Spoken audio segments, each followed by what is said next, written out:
na o mo kan if you kasa the friend abracadabra first word ni ab Hebrew kasa meaning father second word no meaning ra that is evil evil ra means evil it is okay abra father of evil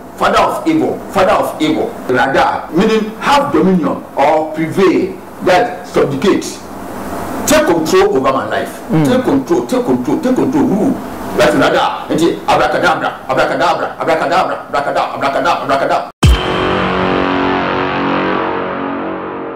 television CK YouTube musha subscribe na yes adete YouTube musha subscribe le je fe wati o ba logo akolo machine gege mo fian won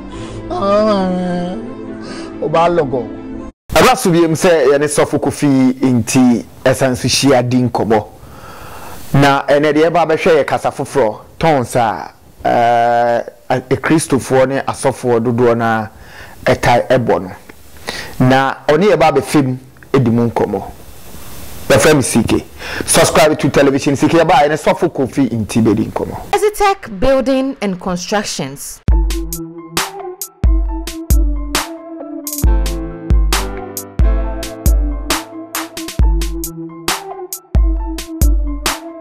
For your building construction and architecture designs, please contact Ezitech Building and Constructions on 0243 987 117 or 0204 510 800 or send them an email to greymarking@gmail.com.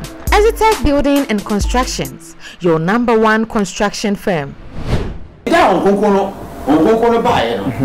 O se o hu se bibi de se oja I said the crema be so mapampo obi ehu ye e to fi so mo kasa foforo de tell na foforo say e kasa obi anti bida na o say o mo kasa no na we o ho no so ka after 2 no we can 1 to 6 na o mo bon kron e nkokoro ni nyina wi asa fo na nyina mu ija fo o ma peki ni nyina obi e bae na o ma che enti obi aka sese bi obi fini ko beta Ghana ha anko ni ko muda Ghana ha kasa na e no nim e ne kasa na wo so obi biara obi akọ obi ati se ye ka ni kro mu kasa e kasa foforo no obi ati se ye ka ni kro mu kasa after 2 verse 1 to 6 o se e won adentira se ko fi Israel for o ye Galilee for Nazareth for o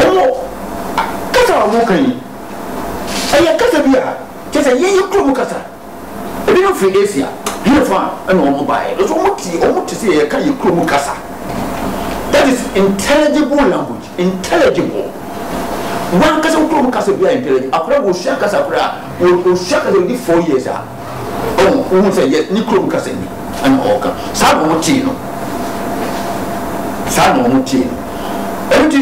eti se sia no sa no na mitwa no na kese kasa foforo no mo kan no obia te ne se ni kuro mu kasa enti obia no obetumi aka me da ase sabe pepe wotumi kasa no ba ye kan wo tin te se mi kuro mu kasa ni enti se odi sa kasa no a trokle wo kase pa na pese ye kan se se ne se wo kasa na se tin kuro mu kasa mo a se me tin kasa wo kan no e so che no so do kan man ti ase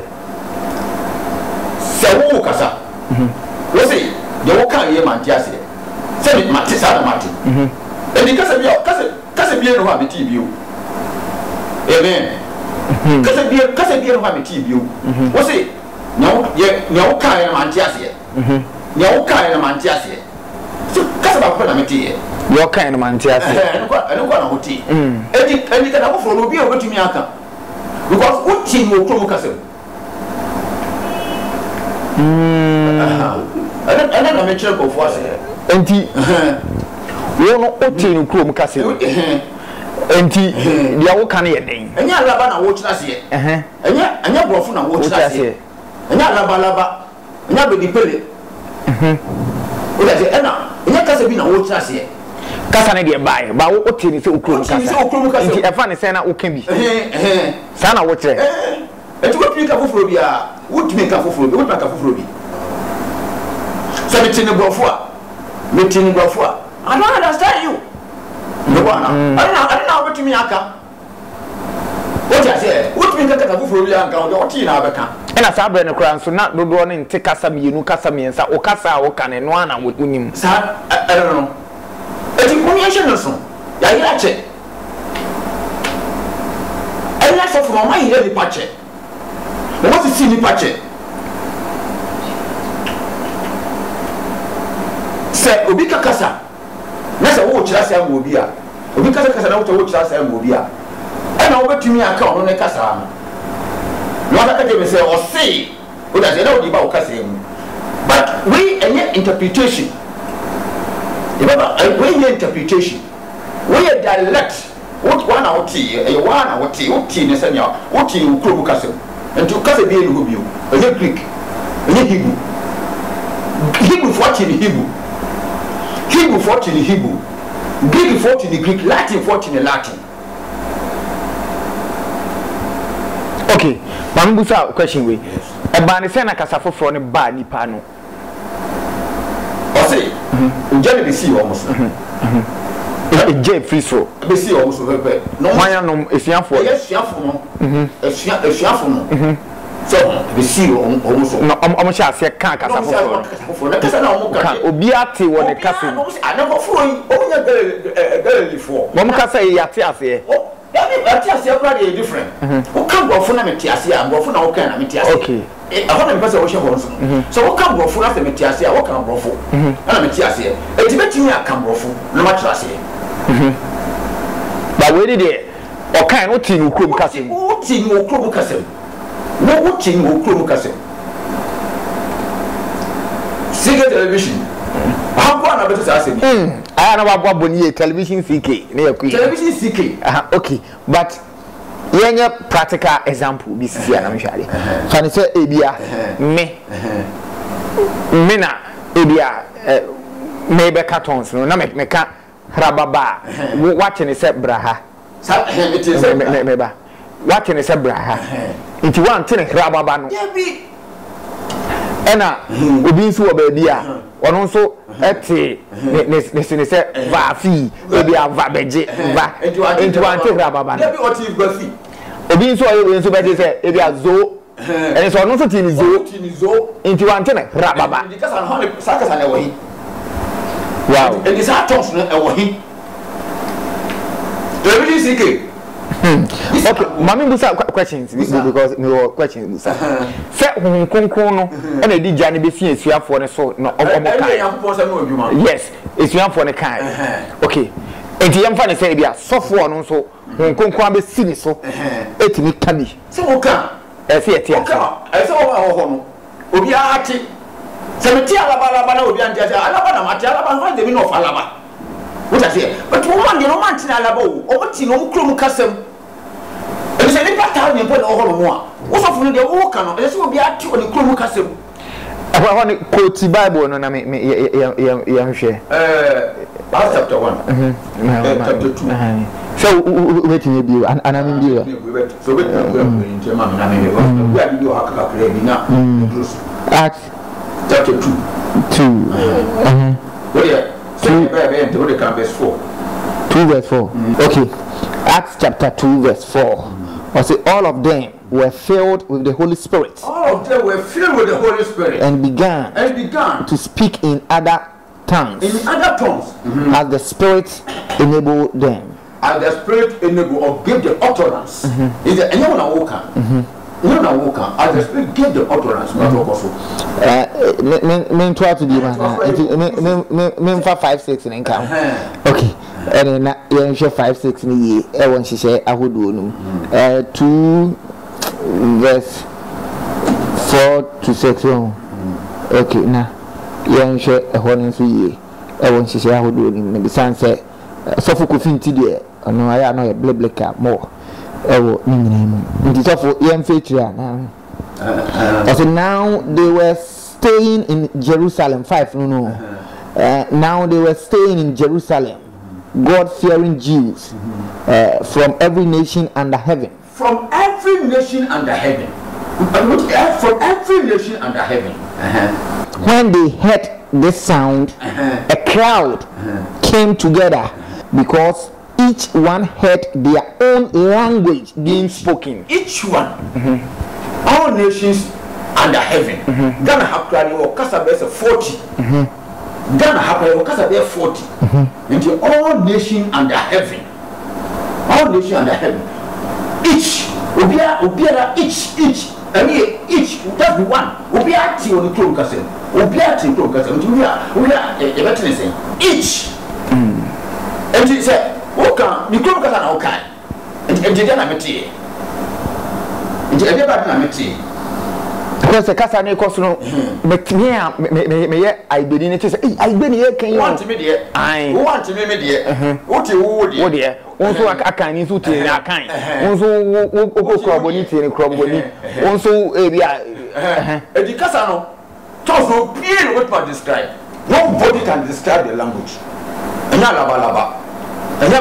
Nobody can describe. So what's all describe Sakasa now your trophy? Now they are kind of Araba. Okay. Hano, many things here. Now the old can't see said, and if any people me cartons because on that. According to Bible, no, you can't turn so no. You be acting in Chrome Casa. Inti Casa Ben a walk. If you find a walk, okay, we all can't find. Yentiasi. Because your car, you know, maybe yetiasi, yeti Chrome Casa. Now the all can yentiasi. Fine, whom concon about so crana. Okay, see yetiasi. You will drown with the baby. You will drown with the baby. It's in the south. A shuffle. Oh, a shuffle. We go here and Uncle Asia, the government required the one now. Oh, but this a catch yourself on interpreter Koyana to interpret. The second question, the second, a shuffle, or Musha Sumunasino. Oh, but from Uncle Yasa for Nana Noa. But we need funny choice of Muko interpreter Koy. Say, ye cry, ye can't talk no watch us here. And that turns sooner, or the cat Yamia Semino. I tell you, who do more? Who do what? If I told them, who? Babu no say we don't go biano so na on bon pa ya ni afre onye ni pa na ni afre Peter so mo bon pa no munya onkonkro wo ta say sim mo kwa hu say oye na mo hwafo no nsaso na de ben ene wonya onkonkro no wo ta say the sign they say wo say say asem no wo ti bi wo so woko wo ta say na asem etumi ko wiasa fa na nyina so eti Eyadia or the bar say the Ubo. Oh, Bebemua, who can find lexicon with Greek English lexicon now. Kanya, sir, we say no. The Ubo. Dewu say, Tons no. The day of Pentecost no. Whom will they see no? A tongue speaking in tongues now. Ye can. I don't know. A radio yes in the shelf no. Every go poor. Don't and here confusion, Bibi Biara. I don't think I yes, Nankasa on your shelf no be a juma, no more cow, so Casa. Say, we don't go Biano, Obianti or Casana. And she said, who calls a walker Casana? I don't want to walk Casa, the woman a walker. But we can't who tell you what in the Krumakasan. Wow.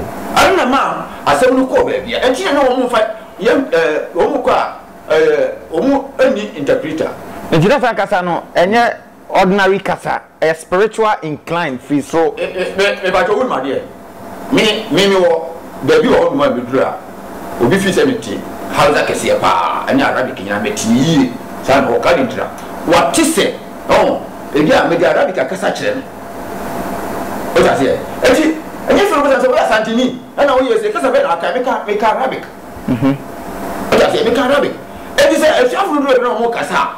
Oh, you want yes, no, I don't know what say. Speaking in tongues, no, that's the greatest miracle.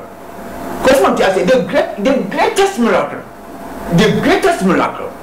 Well, again, if you say, again, the chef, Yanti that said, Omuko baby kofa, interpreter, say, interpreter say, Obia Casa, we are no training. Omuko the Masia Casa training. What are there? In Argentina, Omuya Gidafo.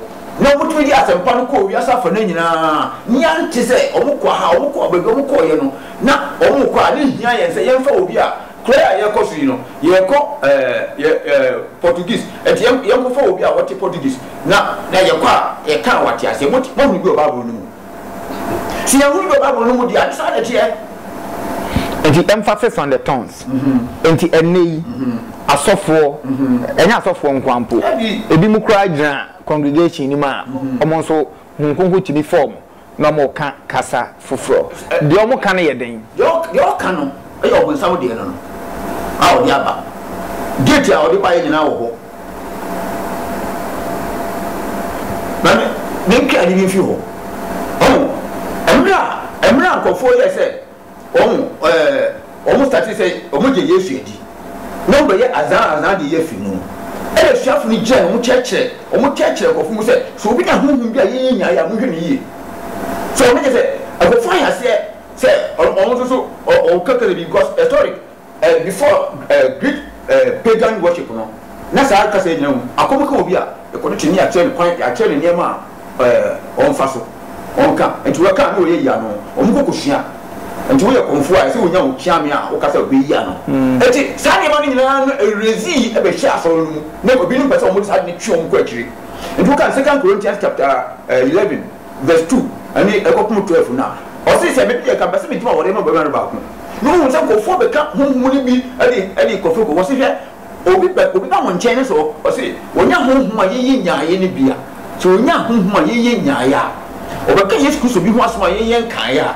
na je say ebi mbo Yesu din na mo so obeka ne foforo honhum binya no anyi ye ni bia so that say it will can verses 13 to 15 now 2 Corinthians chapter 11 verse 13 was it these are the false apostles deceitful workers transforming themselves into the apostles of Christ but no wonder Satan himself what are it was Satan who put down who high before no etu obonu tin se sankofu ya omo yi kasa foforo kasa bi ba nya die ni bia enye ye die ni bi no mo de ba eti enye nchi na wocho Corinthians no chechire omu se ne awonkonko esitia akofo ntia se nti wo mo ye we se obi kasa bia o kasa chire nya bi bebi obi kasa bia no a wo kan ye no me ba wo die so obi kasa bia wo kan ne se o se kasa bi ayi be ye kasa bi isi nya congregation yi mu ne so bi bo pa so o kasa bia na man ntia se a ne kasa no wo kan ye kasa bi and your tongues no shall feel any no church. Let's go say what's a flu. Nasa over church. Now, sorry, no buy no be no to me alego. No beyond no de kukuma ple koko. No beyond here. No yai. What I say, and here, pause and bound chain and cacasa. Paul was it young pardon was it me take us every breed. One cassette, the tongues no. Was it Tikasa Bebre? They are the polyglot will be on Tikasa Bebre. It is a pause. Some shameless or Tikasa be a Casacasano. No, be anti will be a Sakasan interpreting. What does it? Because I'm a for the Ufia, the Tiaso, done how Tiasoria. Very Britain, the country will say. And to get down the Sanasono, Yankasa, you for a form Raha. It is a shameless will be Casabia. Wow, so we interpret. And he said, Ebia. Me efu me ho fra mante na kwesi bamba katwia mente nti say ye nyankyere mu because aka no me ntimi nka the word tongue na kasa tire language eti omo dia abronti omo dia mix say tongue bia ya araba enye sa araba na ye den me boss so eti tongue bia ya hire baba ana say araba we better be that person we free buy. Let me try and say television siki and then the fair there obi a to on asum the whole world this start free television siki na so from omumra na omumra owo na fe ye hia nyam person mu Ghana for panimfo nyina ante ahane we are sekra mo we are na ha start ye ka ma me kan we are nyina the whole world ahana asum we are start ahane ye boje ni mu Ghana. Oh, they said, they see, yes, never say, no man can do that of only Ghana. That's the media grow. Okay, come Namaye and who said it here. So, it was so be back. That's all Kaka said, will be to meet a bit of money. And say, where's your hobby? I said, then, or say, how would I say? So, we Kaka said, will be to me. I say, no money. Wow. So,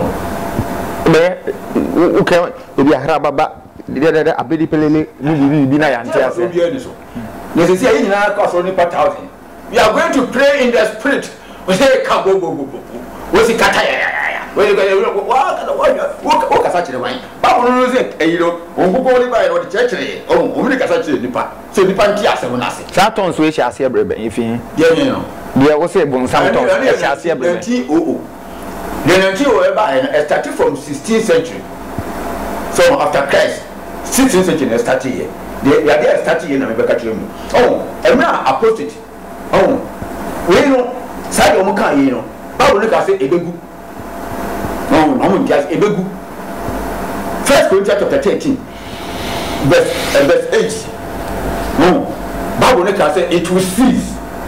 Katamu for na enye papa. Ye na yaka. Obiati ne kasa no. The Bible say it will cease according to Bible. According to Bible.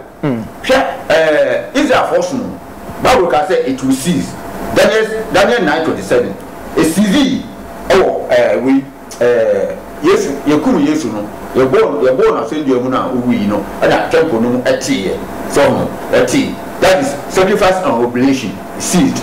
We are saying enter New Testament by it you begin with the pure language. And on the tear so no biati is as an eka and is always at the corner of first we buy ya we know baby 16th century no number solid no more review vowel point Israel vowel point okay who say Simon can say Paul Peter on ton o man is can on ton sa Paul ni be man who say omuna o dey say gusu ana obi e kasa no even the last one Colonius Bible say o Israel for no say Colonius Joppa onye Hebrew ni o but Bible say onkonkone ban so o ti say oyi o de kasa foforo eyi onyankopon aye that is o ti nya o kan o won be tell ne je o ti nya o kan o wan ti aka ga to yi nyame aye nka do tumi aka obi kan na so yi nyame aye o tumi ka to yi nka kwa bo ma esa o ti de o kan ye no nti o ye fa na nto ho ya ba we ne so e ha de kasa na o mo kan sesi aye kan if you kasa de fe abracadabra magic kasa to so mo kasa sesi no kasa e firi mu ni abracadabra wa mo kasa no iba Calabar apo na disa kasa no bae Calabar Nigeria according to Calabar sa ni Nigeria okay Kabbalah okay on na disa kasa no bae every awu Hebrew alphabet no they begin say afi no omo di magic omo di we say no etu bia nya kasa bia say dey say esu aneme e wo ha say no enti se kasa abracadabra no gibberish gibberish unintelligible language so kasa bia kasa kwa no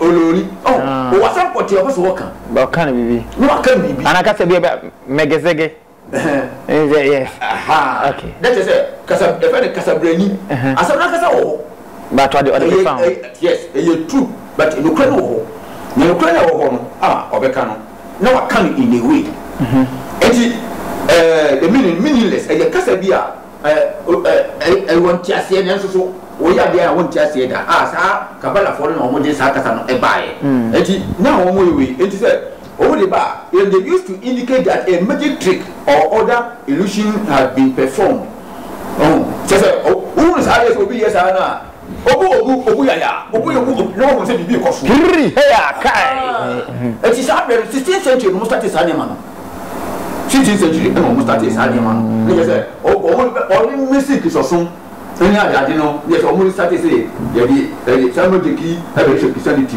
so this became part in Christianity in 19th century so kasa efiri mo no efiri kasa miensam if you kasa miensa abracadabra no kasa bi no mo de ko discordant combination of sound that's the meaning discordant combination of sound say what kasa bi ago mu ka bi go je break nko who ti ase ba me ti ase o se ti ego yo bia me mutu obeti ase e so no chesa no mutu ase indi sa kasa no abracadabra if you three language na wo no the first one for Hebrew dictionary called H1 who call it was strongest organ, it was friend Ab.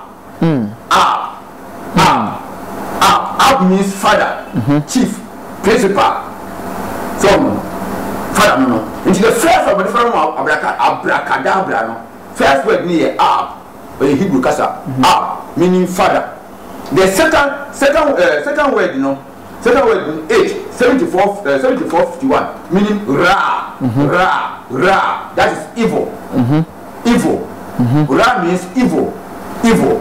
It is a Abra, father of evil. That's it. I don't know. Abracadabra. Abra, as in no. Tell that the Hebrew strong exotic concordance 7287. That's a radar, meaning have dominion or prevail, that subjugate. Take control over my life. Take control, rule. That's radar. And abracadabra. Now to look at abracadabra now omati first you know so look at abracadabra now no wati first letter the free so abracadabra no wati you know now be bracadabra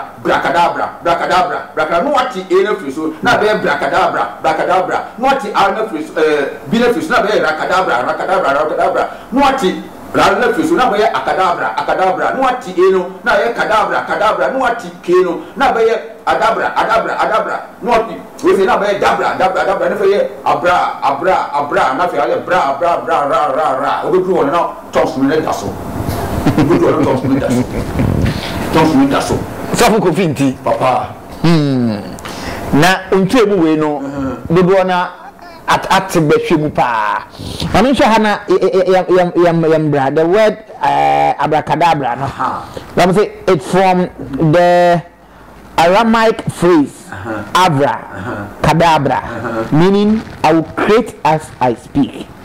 The source is 3 Hebrew words. Ab said okay, father, Ben son, and Rach Akadash Holy Spirit. It's from the Chaldean Abada Kedabra, meaning perish, like the word. I don't see a different perspective. It's different. But the way was abonné the they said they want to know where same put here. And also they don't know Hebrew word better or the buy or the word better or the buy. Okay, we like you. One the formos are also one the forming. Abracadabra is an incantation used as a magic word in stage magic tricks, and historically was believed to have healing powers when inscribed on an amulet. Another one left in the Komuka.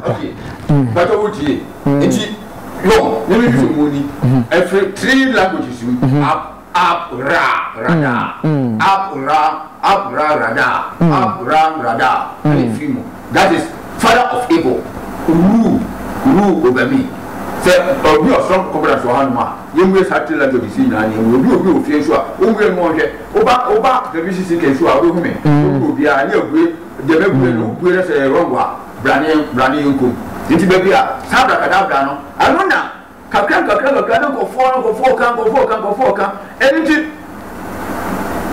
in 1900 obi e fe no Charles Fort Parham of free America yewo no 4 June 1873 and owu 29 January 1929 and owu ono ena sasa be no Christopher ni na no say the magic powers abe no it's no believe divine healing ni ade ana nipa wo ho no mo ye 40 people no so o team Bible college o team Bible college na o team no na obakan accept 2 no say wo mo kan o mo ye kasa tons nti o so bo mpae tons o na start abracadabra na da so nipa 40 ni nyina e ti ho American citizenship eba many cases kiso ka create. Charles Parham was an American preacher, an evangelist, born in 4 June 1873, died January 29, 1929. American Pentecostal pioneer and founder of apostolic faith movement. Although they said all the Pentecostalism were only father. When he heard the slave America, Jerusalem, America. That's it. Only the father of all Pentecostals now. Nobody can break that record. This will be our history, be our community, or the French task for spam. And in Chile, and they young fat tongues are, you can say. Oh, somebody, I don't know. Say, Bakuno, maybe. The last apostle, we say, John chapter 22. What I say, 18 to 21. Also, be a family can move. What your constitution anyway? A shuffle. Christianity, constitution, no way. Oh, yes, young Casa no more, 3.5 years, because he colonials, no year, what I say, we just running a man, and shuffle. Oh, until the almost trust John, just a maybe I'm not on your revelation, copy John, Apostle John, the Revelator. We 18 on copy 21. Also, be for being come, we be been free. The Bible was sealed. And treasure is here. Who can we Isaiah chapter 8 verse 16? Was it sealed? The law among my disciples. A prophecy down. And she is sealed. And some of them so you apostate by 325. Apostate by is one from the Russia series. We are the end of your museum and Sana 16th century no Omokofa. We don't buy Katakufu way to buy okay. And Omodi Joba 1530 no 1530. 19th century na Paham Kofa sa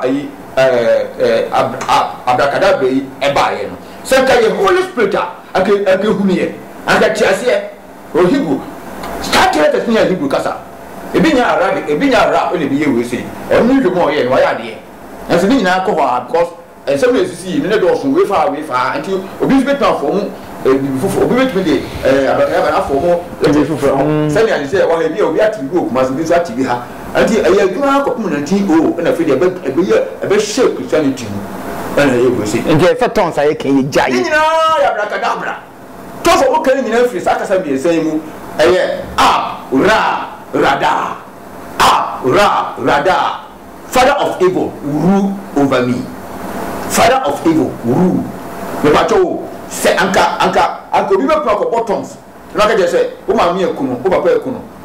I will see you say maybe dear. What I say, was it we the law commandment with promise. Do you know now worry. That's the only commandment with promise. Anka obi bottoms new year say papa pay, me pay. The Holy Spirit of me and Uncle Bekasa. Uncle Bekasa. And some can in an until I have seen no. The better you say, spirit of Uncle Diadi, Jehovah Sheba Mono. Oh, Anka, Toast some first a shuffle in the commercial and Yanua because Jehovah means father of evil. Good. What we now confirm we Emma, Omujitu no Mutasuka, Omuka Desi. Okay, no, was it? Toast was he a fantasy for me one? But since I said the Casatin upon war, we are going to pray in the spirit. No, who can such a way? What did Yakuan or say, as the spirit give the utterance, Mewa? As the spirit give them utterance. And you know, Yakuan utterance, second such a way. Second, the piano, which means a true a Nipa Pasuda. What I say? Oh, me. Mother Siki was no this on Kodiadi. Now they all say, or no, I didn't know the mon or the master for cassette. I don't know now on man country. What I say, was it, or the was how the speed give the utterance, only to them, all cassette in Padua. Only cassette in Nipa, send the Panya Send the Panya Auntie Asia, what will be no Auntie Asia away again? We are close it. Now, I'm for him. The brown be swam 60 years to me, it's hobby. And I am a title cat. Yes, so fully do a powerful carton so. Ninja me ding come tons, Mupa. Good, my dear. Mr. Abbas, Oko Facebook so. Obi, let my oil, which I saw. Oh, dear, I'll be now. No, baby, over space now.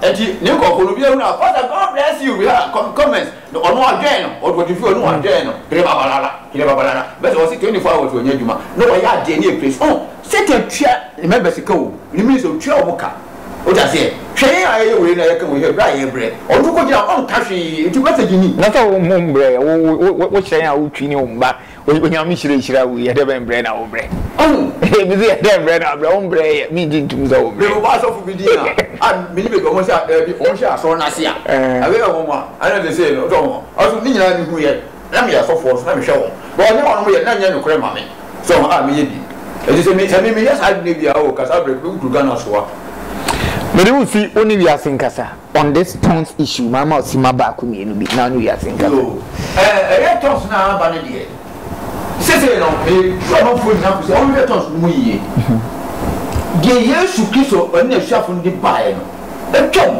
obiro wo ya apostle a wo jeri sina pampo no be kasa obeti oh enti se wo pasa wo sumu Nyankopon na wo osra himemu a anyway na ade ba ko a aye anada kase a ba pesa obi eni tini se obi hwa baabo no awu se wo se Yesu Nyankopon fine Yesu Nyankopon waka but Bible say by deed or by words do it in the name of Jesus edimo asemo munyi na wo Yesu din mu me wa okay enti Yesu Nyankopon no de wo na no aka empani fo hwehwe members no hwehwe asofo ni ye enyumu o ba so o nka na o ye consultation room ho o ya o nka na ari baba na o nka no mo se o ma se ani me bebri o ho maka hwe tight etum o pe ni na o se tight no ye malaka akra ye New Testament o pe ni pa aye ku o so o keto se che obi a wo Ghana ha